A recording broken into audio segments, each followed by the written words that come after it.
Nehemías 8, vamos a leer juntos, del versículo 1 hasta el versículo 8, amén. Pasaje muy conocido, muy hermoso. Vamos a intentar desgranar, amén, lo que este pasaje dice para nosotros. Amén, ¿lo tenemos todos? Amén, vamos a leer. Les invito a que me acompañen allí. Venido el mes séptimo, los hijos de Israel estaban en sus ciudades, y se juntó todo el pueblo como un solo hombre en la plaza que está delante de la puerta de las aguas. Y dijeron a Esdras, el escriba, que trajese el libro de la ley de Moisés, la cual Jehová había dado a Israel. Y el sacerdote Esdras trajo la ley delante de la congregación, así de hombres como de mujeres, y de todos los que podían entender, el primer día del mes séptimo. Y leyó en el libro delante de la plaza que está delante de la puerta de las aguas, desde el alba hasta el mediodía, amén, desde la mañana hasta el mediodía, en presencia de hombres y mujeres y todos los que podían entender. Y los oídos de todo el pueblo estaban atentos al libro de la ley. Y el escriba Esdras estaba sobre un púlpito de madera que había hecho para ello. Y junto a él estaba Matatías, Sema, Anías, Urías, Hilcías, Maasías, a su mano derecha, y a su mano izquierda Pedaías, Misael, Malquías, Hasud, Hasbadaná, Zacarías y Mesulán. Abrió pues Esdras el libro a ojos de todo el pueblo, porque estaba más alto que todo el pueblo. Y cuando lo abrió, todo el pueblo estuvo atento. Bendijo entonces Esdras a Jehová, Dios grande. Y todo el pueblo respondió, amén, amén, alzando sus manos, y se humillaron y adoraron a Jehová inclinados a tierra. Y los levitas, Jesúa, Bani, Serebías, Jamín, Acub, Sabetaía, Jadías, Maasías, Kelita, Azarías, Josabed, Hanán y Pelaía, hacían entender al pueblo la ley, y el pueblo estaba atento en su lugar. Y leían en el libro de la ley de Dios claramente, y ponían el sentido de modo que se entendiese la lectura. Amén. Pónganse cómodos, mis hermanos. Bendito Dios. Ahora voy a compartir con ustedes, hermanos, un sermón que he titulado El ejemplo de Esdras. Amén. El ejemplo de Esdras. Amén. La Biblia, mis hermanos, está llena de personajes, ¿no? Personajes que nos han dado ejemplo para bien y para mal, ¿no? Yo creo que cuando a nuestra mente traemos personajes bíblicos, pues seguro que se nos viene a la cabeza Abraham, Moisés, ¿no?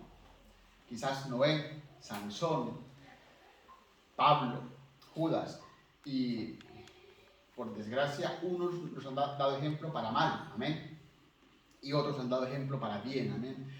Yo creo que de niños, los que estábamos en la escuela dominical, pues queríamos ser Sansón, amén. Pero una vez hemos crecido y profundizado en la palabra, pues hemos visto que no es un buen ejemplo, amén. Y en este caso, pues quiero que escudriñemos lo que Esdras nos dejó como legado y el ejemplo que podemos seguir de él, amén.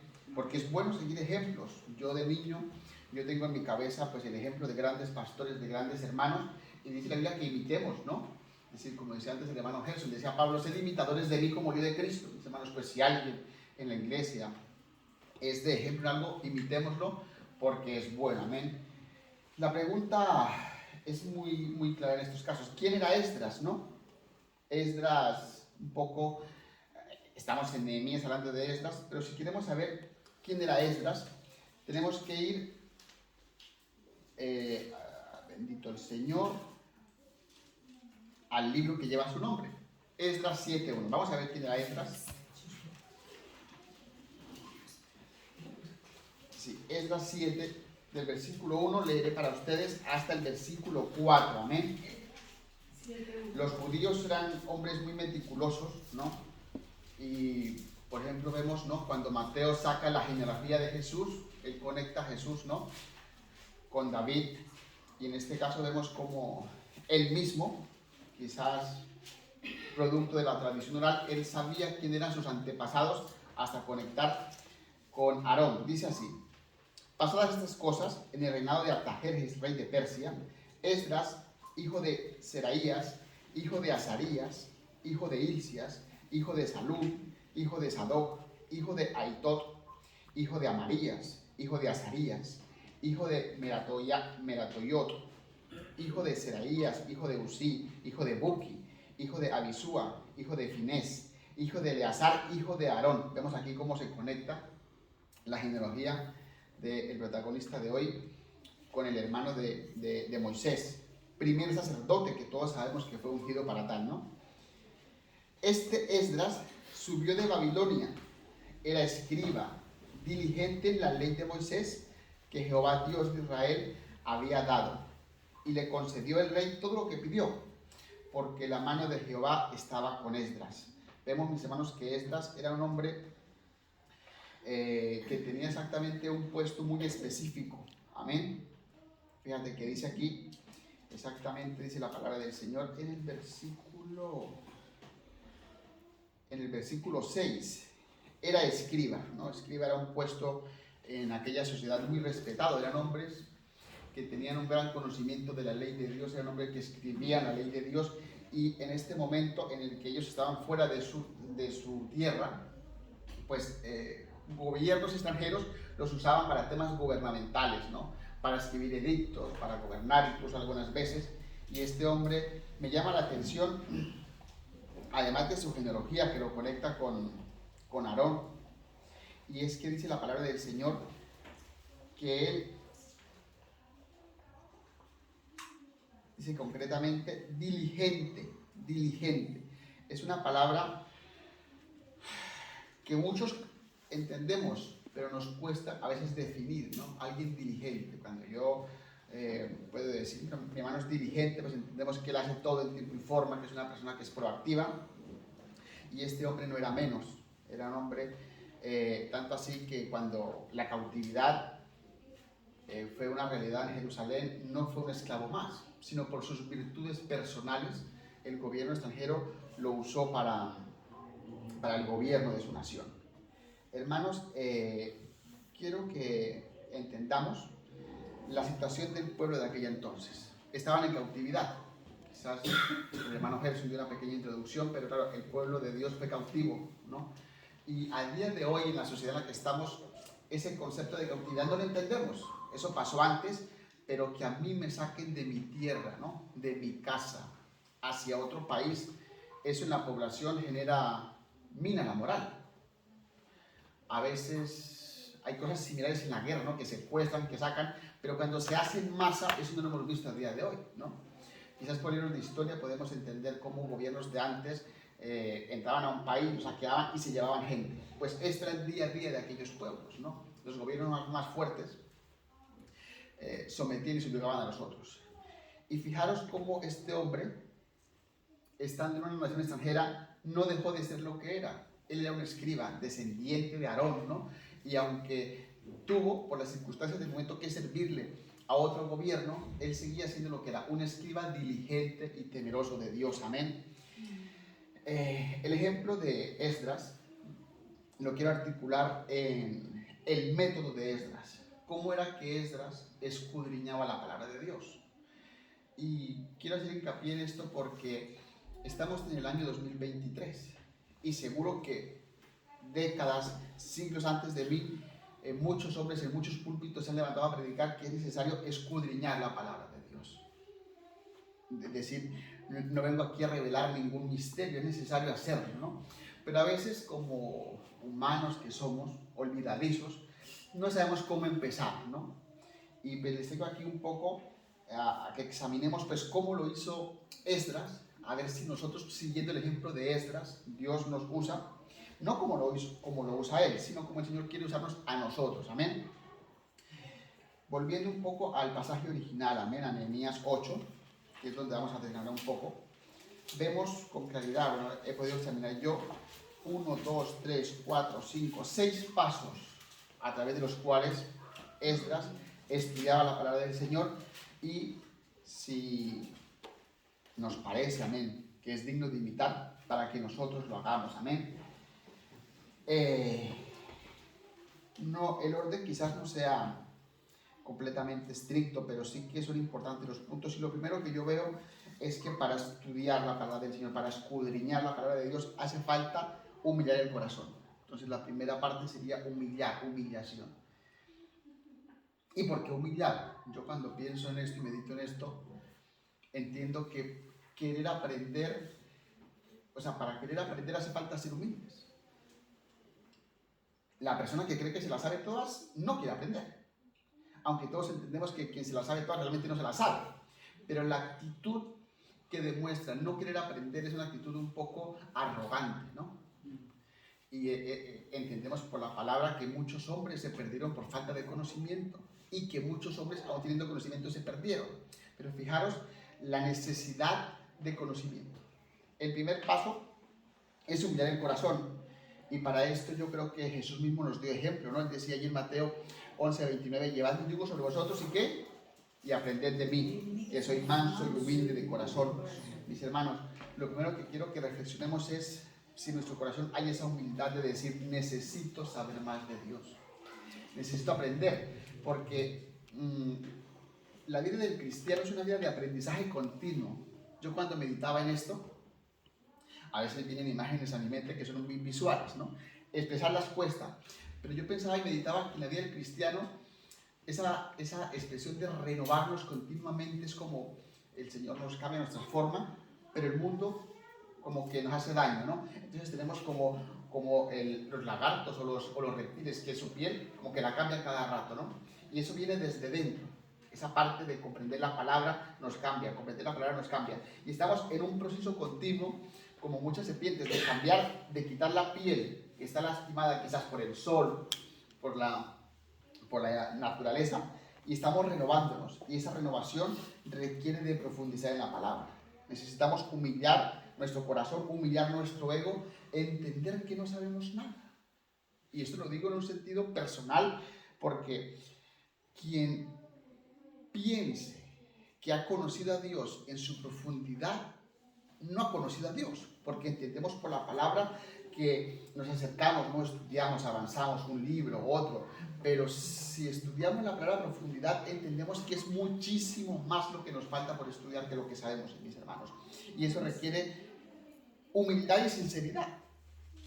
No lo sé, me hace falta. He tocado estas pinceladas, pero es que detrás hay algo más, ¿no? Y conectamos. Entonces, mis hermanos, tengamos claro que solo un corazón humillado, solo alguien sincero consigo mismo y con Dios es aquel que abre su corazón a escudriñar la palabra. Amén. El segundo paso que he visto yo aquí, y es el término que he llamado investigar. Amén. Fijaros que no es fácil a veces estudiar la palabra, no es fácil. No voy a decir que es fácil, que no nos pase a nosotros, quizás como a mi cuñado Esteban, que siempre que hablamos de la Biblia dice, estudiemos Apocalipsis.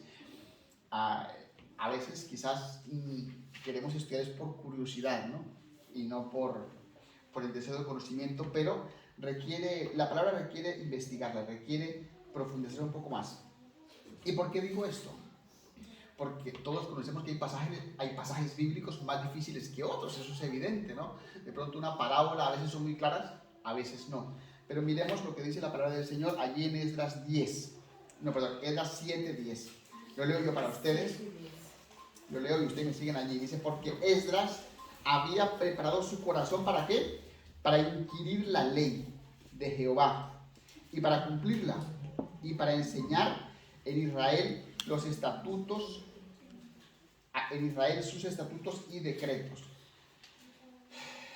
Mis hermanos, siempre que hablamos de la vida cristiana, siempre que hablamos de el andar cristiano, no podemos comentar nada sin entender que todo viene de dentro del corazón.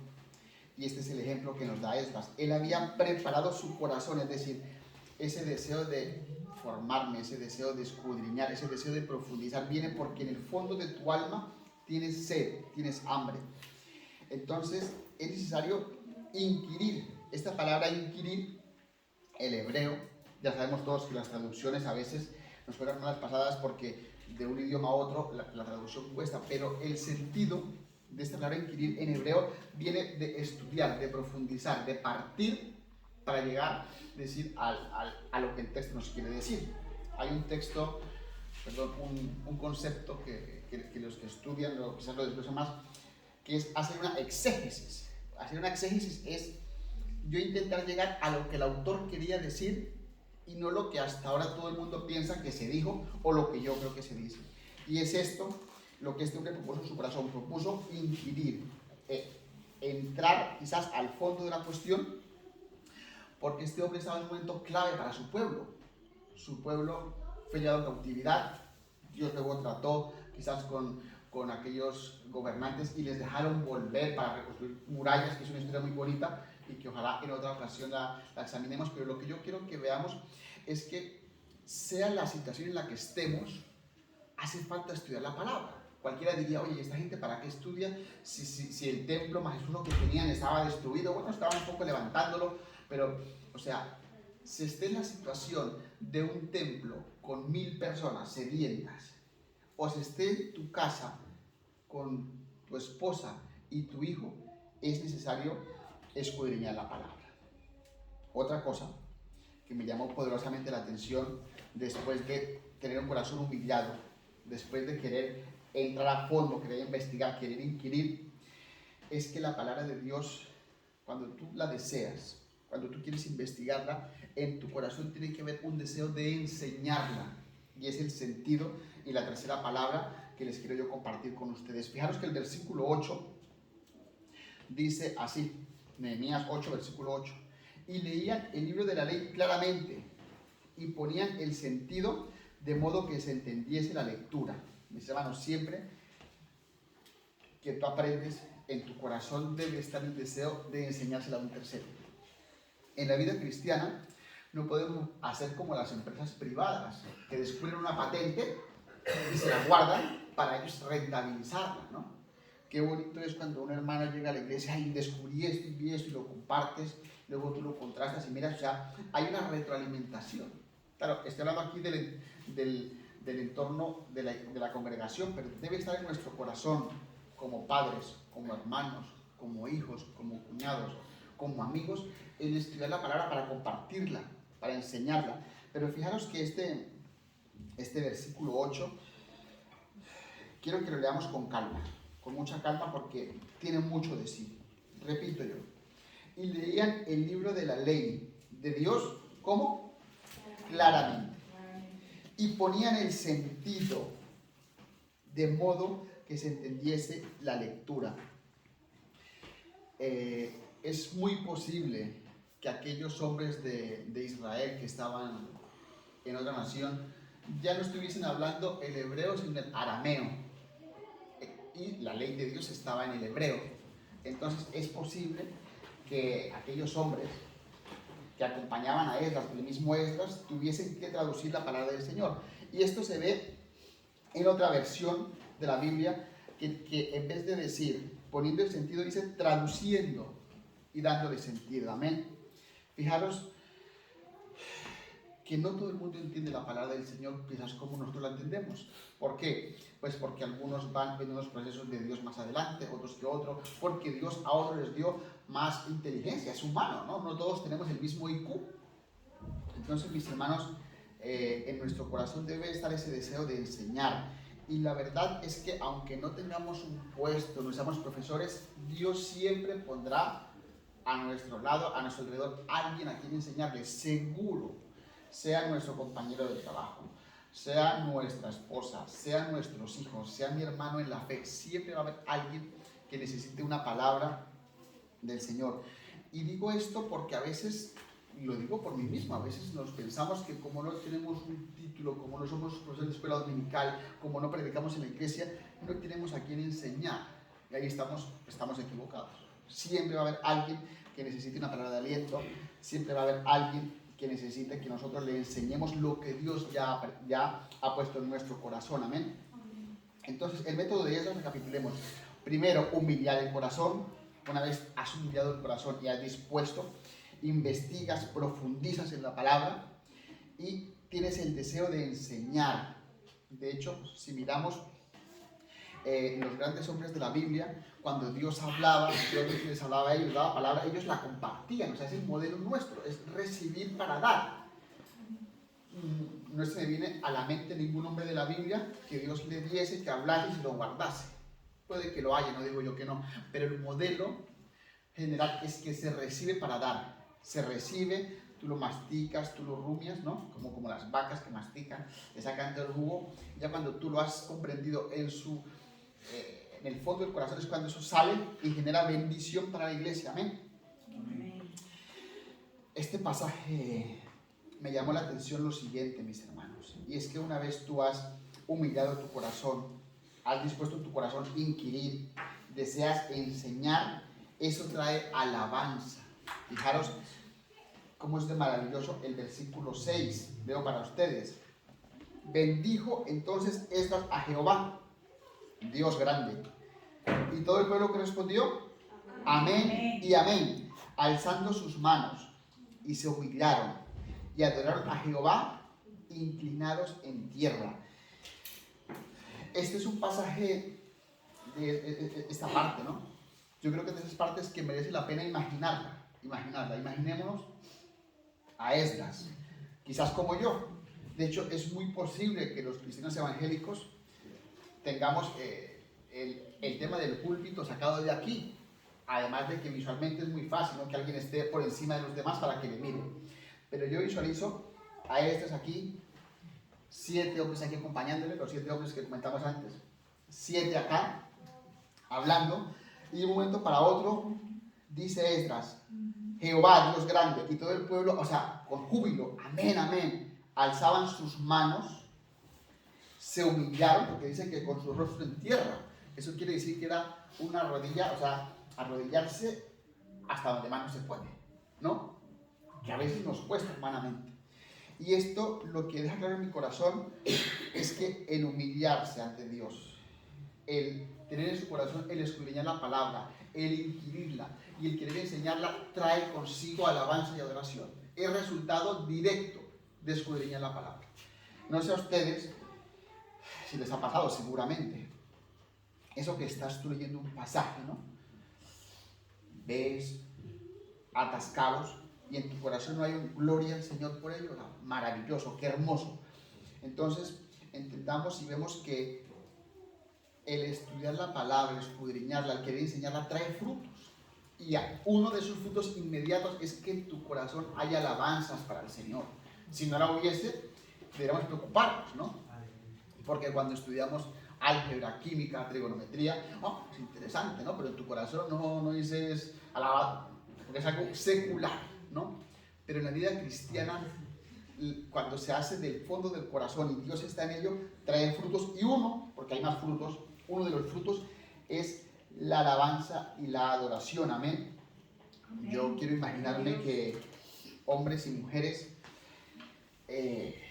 no sé qué espacio habría, pero que la mayoría estaban, como decía aquí, inclinados su rostro en tierra. Otra cosa respecto de la alabanza, de la adoración, que me llamó la atención de este capítulo es lo siguiente.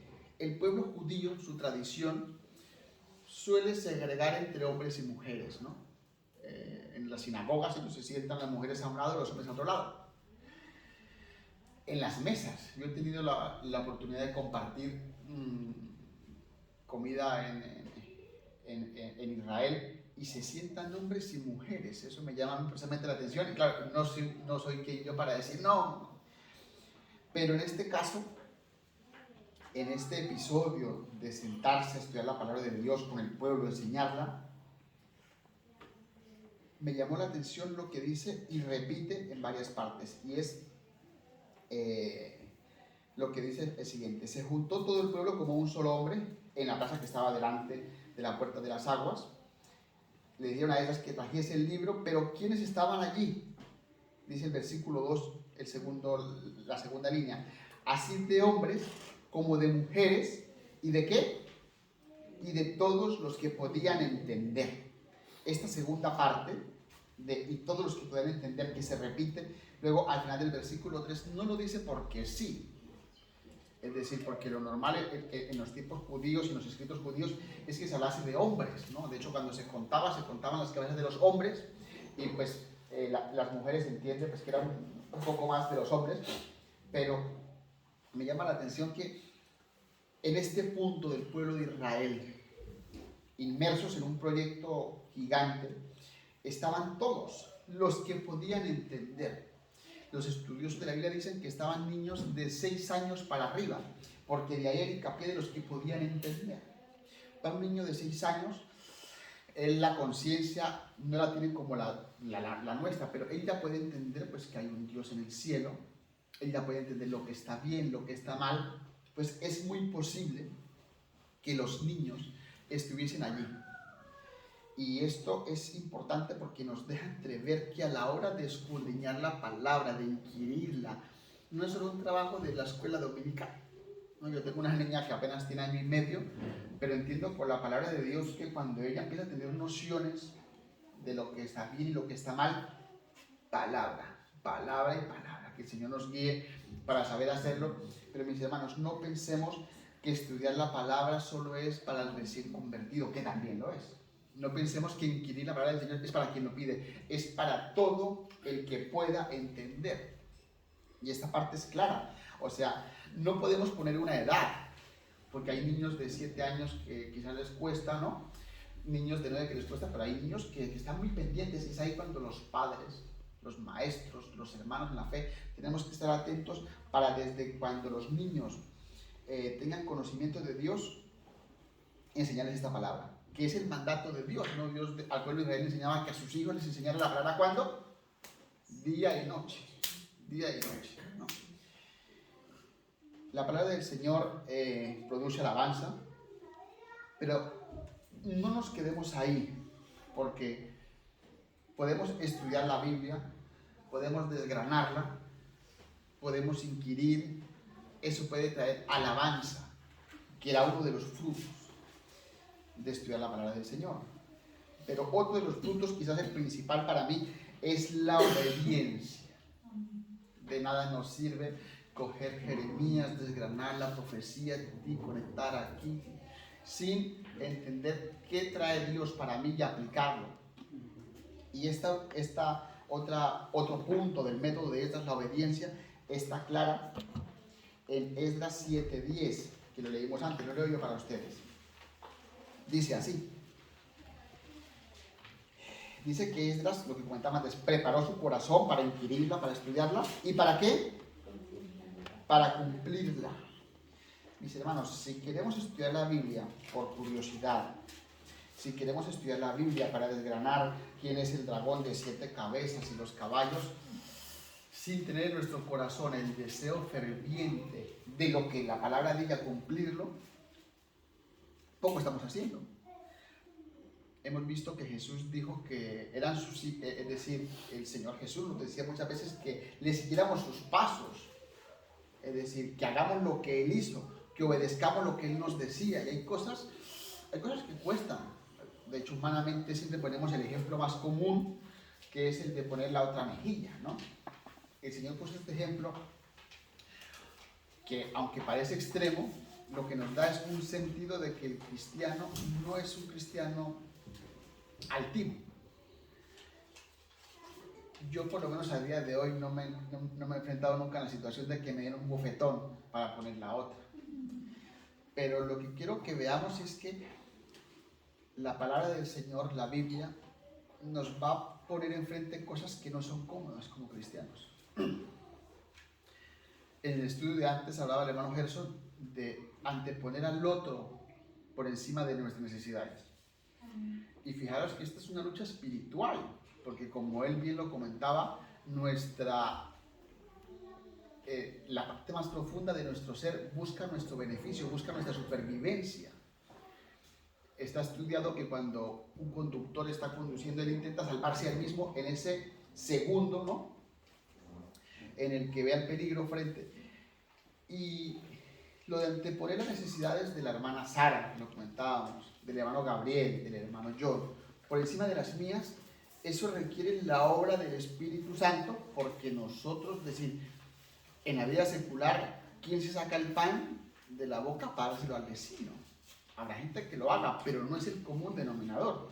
El común denominador es todo para mí, todo para mí.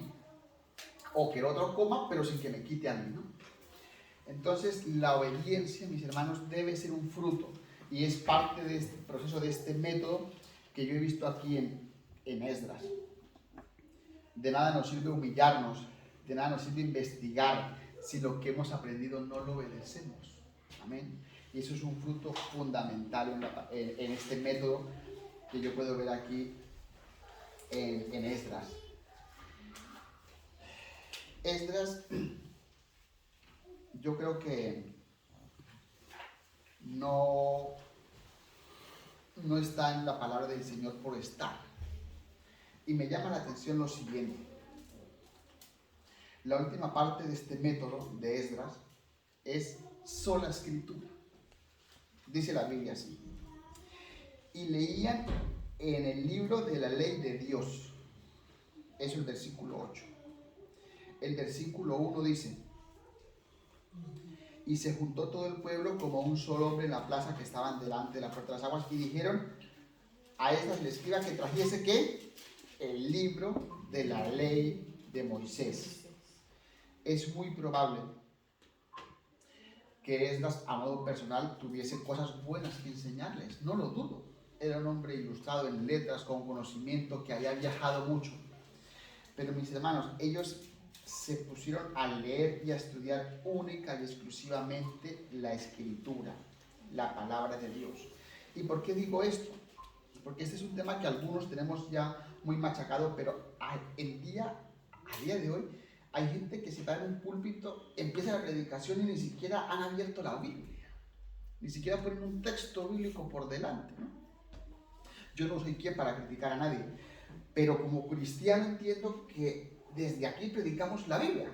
Es decir, no hacemos charlas, como comentaba el hermano, de superación personal, no hacemos charlas, yo qué sé, de carácter humano.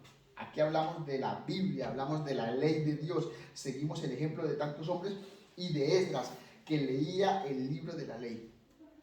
Entendemos con claridad de que en este momento puntual de la historia estaban leyendo el Pentateuco, ¿no? Que era la ley que Dios les dio a ellos, pero nosotros pues tenemos el canon más completo, es decir, nosotros tenemos más trabajo. El Pentateuco, bueno, Génesis, Éxodo, Levítico, tienen lo suyo, Deuteronomio. Nosotros tenemos unos cuantos libros más, mis hermanos. Y estudiar la Biblia es un reto, pero es un reto que como cristianos estamos llamados a aceptar. Les decía inicialmente a quién era Esdras, ¿no? Y hemos visto que era un levita. Y a veces nos pensamos, y esto lo digo a modo personal, es decir, no hablo ajeno a esto, que pues tiene que estudiar la Biblia el pastor, o el evangelista, o el hermano que predica los domingos. Hermanos, la Biblia dice que somos real sacerdocio. Es decir, la doctrina nos enseña que el sacerdocio universal y personal mío, o sea, estoy llamado a seguir el ejemplo de Esdras. Y no porque sea un levita y quiera vestirme con... No, es porque el Señor me llamó a mí a escudriñar las Escrituras. ¿Por qué qué? Porque a vosotros os parece que ellas tenéis la vida eterna. Ellas dan testimonio de mí. Fíjate que si la palabra del Señor da testimonio de Jesús, yo no puedo decir que le amo si no quiero conocerle. No puedo. Y está bien venir a la iglesia, gloria al Señor. Está bien asistir a las actividades. Pero lo que yo quiero, mis hermanos, que nos quedemos hoy, es que tiene que haber una parte de reflexión personal en nuestra casa. Yo cuando comento esto, yo no pongo fechas. Es más, mentir siquiera, ustedes tienen que ponerse todos los días. No, cada cual tiene su ritmo, sus tiempos, su trabajo, ¿no? Pero lo que sí veo en la palabra del Señor es que el escudriñar la palabra, el estudiarla, el desgranarla debe ser parte de esa comunión personal del cristiano. Y he encontrado un ejemplo muy breve, el por qué es importante estudiar la palabra del Señor. Hay varios métodos. Yo les he desgranado un poco el método que he visto aquí, que siguió estas: humillar, investigar, enseñar, alabar, obedecer y estudiar solo la Escritura. Quiero que hagamos un ejemplo muy breve, pero que me llama precisamente la atención, que nos muestra, y que a mí me impactó mucho, y el por qué se hace indispensable que estudiemos, que indaguemos, que profundicemos. Y cuando digo que estudiemos, me refiero a leer, a contrastar, a preguntar. Tenemos un pastor, tenemos unos hermanos, es decir, echemos mano de lo que tenemos. ¿Ustedes se imaginan lo que hubiese hecho Pablo con los elementos que están a nuestra disposición? ¿Ustedes se imaginan Pablo con Google? Pablo con los diccionarios bíblicos para ver el contraste de la ley, y que no lo tenía. Pablo tenía unos papiros, hay unos rollos, ¿no? Y de hecho los judíos eran muy de memorizar. Pero yo lo imagino a Pablo quizás con una herramienta que existe, que es que te coge el texto, te lo relaciona con esto, te mira con esto. Hubiese hecho maravillas. Es decir, nosotros a día de hoy, aquí en Calahorra, en el 2023, tenemos una serie de ventajas que Pedro hubiesen deseado tener y no las tenían. Y quiero que examinemos un ejemplo muy breve, como les comentaba, de la importancia de estudiar a profundidad la palabra del Señor. Amén. Vamos allá al Salmo 51. Es un tema muy concreto que quizás muchos de ustedes lo han visto, otros no, pero para mí me muestra la importancia fundamental de estudiar la palabra del Señor. El Salmo 51 habla de arrepentimiento y plegaria de purificación. Lo tienen, ¿verdad? En la letra pequeña, debajo del título, ¿vuestra Biblia dice algo o no? La mía sí. ¿Qué dice? Al músico principal, Salmo de David, cuando después que se llegó a Betsabé, vino a él Natán el profeta. Todos conocemos la historia de Betsabé, cómo David cayó, cómo Urías Eteo fue víctima de este episodio. Y mirad lo que dice el Salmo 51, versículos 10, 11 y 12. Crea en mí, oh Dios, un corazón limpio y renueva un espíritu recto dentro de mí. No me eches de delante de ti y no quites de mí tu Santo Espíritu. Vuélveme el gozo de tu salvación y espíritu noble me sustente. Yo no quiero imaginarme la tribulación de este hombre. Pecó, y pecó de una manera vil, rastrera, pero estaba arrepentido. Y este salmo, de hecho, si lo vemos, ¿no? Alguien que escriba esto desde su corazón está realmente arrepentido. Y dice el versículo 11, no me eches de delante de ti y no quites de mí tu Santo Espíritu.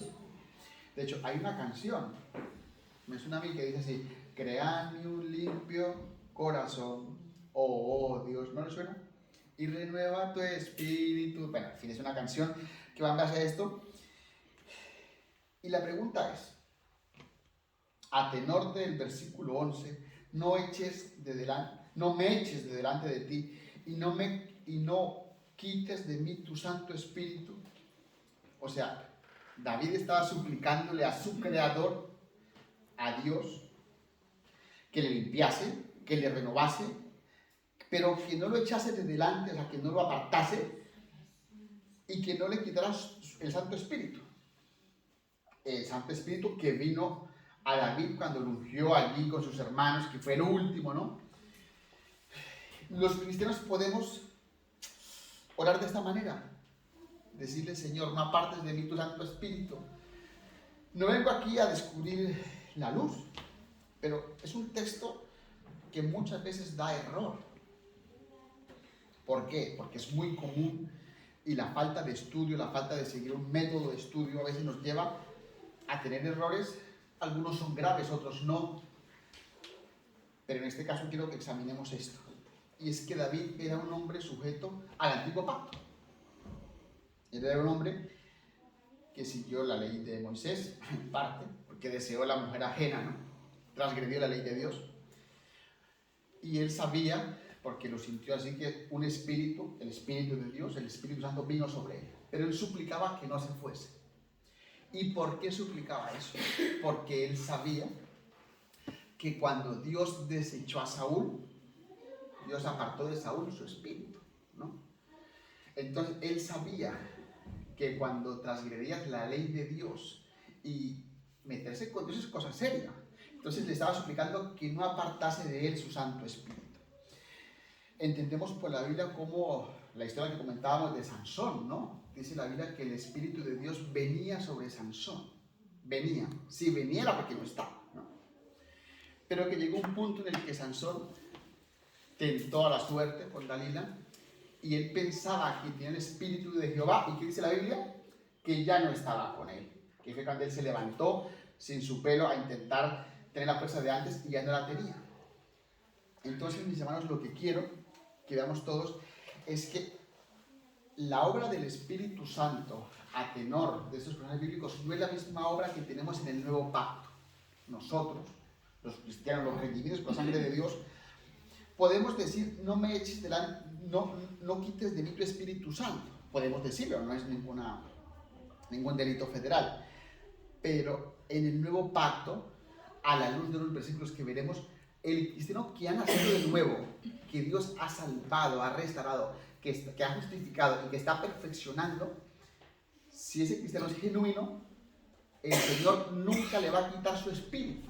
O sea, la obra del Espíritu Santo en hombres como Saúl, Sansón, como David, o incluso por impíos como Balaán, que quería maldecir al pueblo, pero el Señor vino para que lo maldijese, es diferente a la obra del Espíritu Santo en nosotros. Miremos lo que dice Juan 14, 15 y 16. Leo yo para ustedes. Si me amáis, guardad mis mandamientos, y yo rogaré al Padre, y os dará otro Consolador, para que esté con vosotros, ¿para cuándo? Para siempre. Mis hermanos, el cristiano redimido por la sangre del Cordero, apartado de Dios desde antes de la fundación del mundo, tiene al Espíritu Santo como un sello. Claro, que oremos, Señor, una parte del Espíritu Santo, Dios quizás entenderá esa falta de conocimiento, pero el Espíritu Santo nunca se va a ir de nosotros cuando lo hemos tenido. ¿Por qué? Romanos 8, 9 nos lo deja más claro. Dice así: mas vosotros no vivís según la carne, sino según el Espíritu, si es que el Espíritu de Dios mora en vosotros. ¿Porque qué? Si alguno no tiene el Espíritu de Cristo, no es de él. Es decir, si alguno piensa que en su corazón no mora el Espíritu Santo de Dios, ese tal no es cristiano. Porque al cristiano redimido por Dios, el Señor se lo mandó como la promesa, como el Consolador, ¿no? Entendemos por la Biblia que allí después de Hechos 2, esa promesa que vino, que el Señor les dijo, ¿no? Y les enviaré a mi Consolador, vino sobre la iglesia y mora en los creyentes. Amén. No me quites de mí tu Santo Espíritu. David tenía miedo, ¿no? Y la pregunta es, ¿nosotros como cristianos debemos tener miedo de que el Señor quite nuestro Espíritu, del Espíritu Santo de nosotros? Les he dicho yo que no, pero como somos hombres sujetos a pasiones, tenemos que pelear por otra cosa, y es la siguiente. Voy a leer para ustedes Efesios, el capítulo 1, versículo 13, y dice así: en él también vosotros, habiendo oído la palabra de verdad, el evangelio de vuestra salvación, y habiendo creído en él, fuisteis sellados con el Espíritu Santo, de la promesa, que es las arras de nuestra herencia, hasta la redención de la posesión adquirida, para la alabanza de su gloria. Fíjate que nos habla de arras. ¿Sabéis lo que son arras? A veces pensamos que es esto, es como un símbolo, es como un pacto, ¿no? Otra versión de la Biblia dice garantía de nuestra herencia, pacto. Y la misma carta a Éfesos, en el capítulo 4, versículo 30, dice: y no contristéis al Espíritu Santo de Dios, con el cual fuisteis sellados para el día de la redención. Hay otra versión que en vez de no contristéis, dice: no entristezcáis. Mis hermanos, nosotros, los cristianos del nuevo pacto, los gentiles redimidos por la sangre de Cristo, si pecamos, si fallamos, contristamos al Espíritu Santo. Y es nuestra lucha personal de no contristarle, de no fallarle, porque Él mora en nuestro corazón. No sé cuántos tendrán, pero Él mora en nuestro corazón. Somos templo de Él.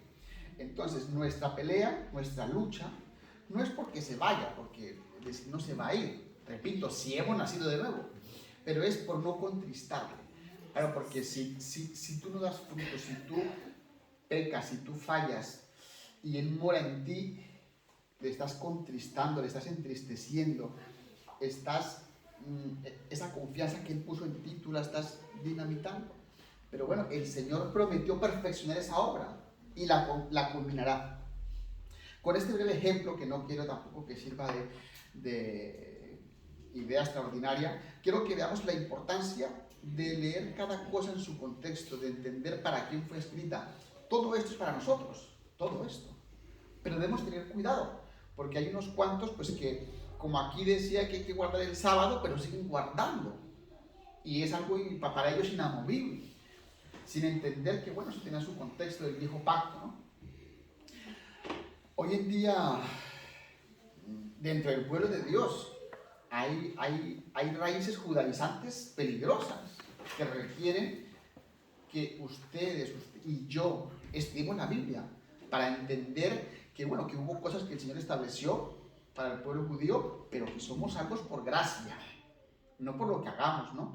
Es muy común decir, son temas que quizás no debería tocar, pero hay gente que se viste como los judíos y toca la trompeta y guarda. Requiere profundidad en la palabra, requiere estudiar la Biblia en su contexto, requiere que investiguemos, porque no les quepa la menor duda de que en algún momento de sus vidas alguien se acercará diciéndoles: oye, y si ese Dios trino que ustedes hablan no es así, los hay unicitarios. Puede que alguien se acerque y dice: bueno, pero Jesús, ¿cómo así? Si él era Dios, ¿por qué se dejó crucificar? Hay gente que le quita deidad a Cristo. O sea, hay temas que los vemos como que están fuera, pero tengo la certeza de que en algún momento tenemos que estar listos para presentar defensa de nuestra fe.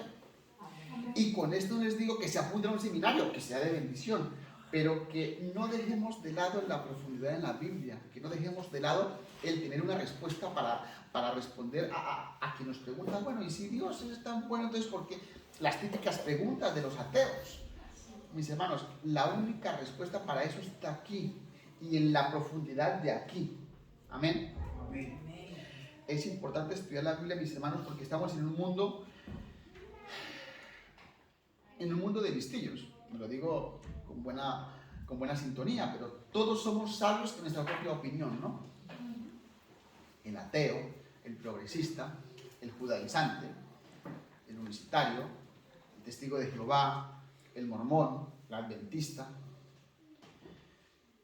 Ellos han estudiado la Biblia, han profundizado, tienen sus facultades de teología. Y esta batalla, mis hermanos, no se pelea ni con sangre ni contra carne, sino contra potestades, y requiere que el Espíritu Santo nos guíe en la profundidad de la palabra del Señor. No con esto intento quizás generar carga sobre ustedes, en absoluto lo contrario. Lo que quiero que ustedes entiendan y que compartamos hoy es que tenemos la profecía más segura. Lo que quiero que veamos es que si a veces el tema se nos complica, porque hay capítulos que se complican, hay temas complicados, pero el Señor no nos dejó solos. Y fijaros lo que dice Colosenses 3:16. Dice que la palabra de Cristo mora en abundancia en vosotros, enseñándoos, exhortándoos con toda sabiduría, cantando con gracia en vuestros corazones al Señor cánticos e himnos espirituales. Hermanos, es mandato del Señor que esta palabra more en nuestros corazones. La palabra morar, que ustedes han estudiado muchas veces, es el estar continuamente. El morar, yo estoy en mi casa porque vivo continuamente.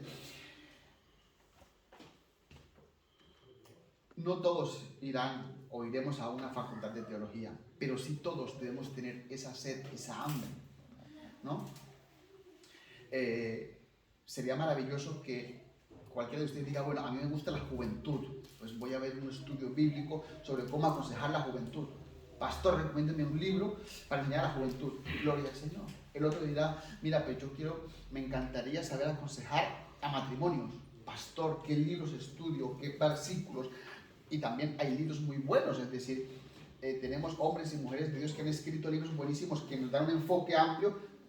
Hermanos, material hay. No, o sea, no tenemos la excusa del ciudadano del medioevo que no sabía leer. Si cualquiera dice, oye, mira, a mí me encantaría saber cómo llegarle a los ateos, porque es diferente llegarle a un católico, apostólico romano, que a un ateo. Es diferente el enfoque. Pastor, ¿a qué me recomienda? Y seguro que ellos tendrán una respuesta, mi hermano, mira, pues este y este libro, y yo tengo un estudio y se lo paso, y usted allá en su casa en la intimidad, pim, pam, marcador, color, ¿no? No sé si lo harán así. Con carácter general, pues cuando alguien conoce de Dios y quiere estudiar la Biblia, un inconverso y quiere empezar, yo personalmente, pues yo recomiendo que empiece de Juan para adelante. De Juan, claro. No vamos a mandarle a ese alguien a leer Deuteronomio, ¿no? Porque no, que es palabra de Dios, pero requiere ese nivel. Pero seguro que para cada persona, para cada situación, Dios le va a dar a ustedes un método de estudio. Y si no lo tenemos, pidámoslo.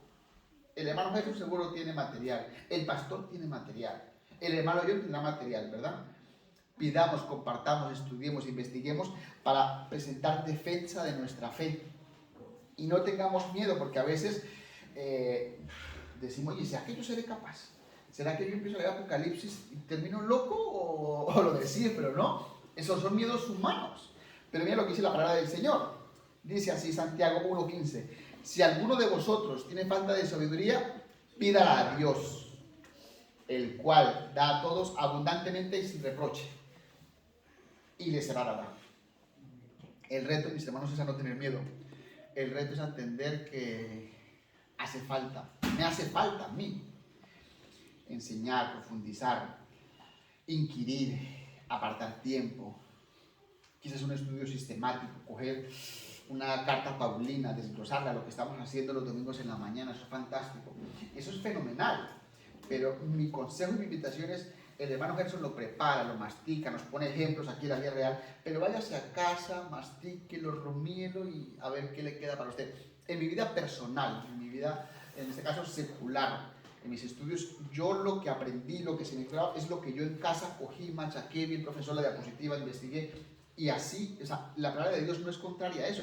Ese principio de estudio que se aplica también a la vida secular, cuando tú lo haces tuyo, es cuando se te graba.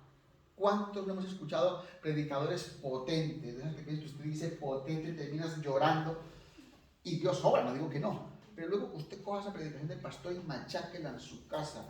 Coja así un cuchillo pequeñito y haga como la cebolla para hacer el ají, bien finito, y va a ser de doble bendición. Y eso se te va a grabar en el corazón, en la mente, y vas a poder hacer uno de los pasos, que es tú te humillas, estudias, profundizas para enseñar, para cumplir, para alabar y para dar el fruto a Dios. Amén, mis hermanos. Espero que el Señor nos ayude, porque el reto es grande. Estamos en un país con mucho ateísmo.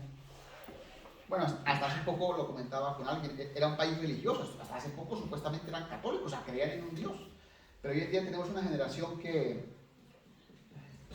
transgrede la ley de Dios como nunca. De hecho, yo estoy por pensar que Sodoma y Gomorra ya se les quedan en pañales. O sea, Sodoma y Gomorra ya es algo pequeñito para ellos. Y la llenura de Dios, la oración y el estudio de la palabra van a ser fundamentales para hacer frente a ella. Amén. Oremos, mis hermanos.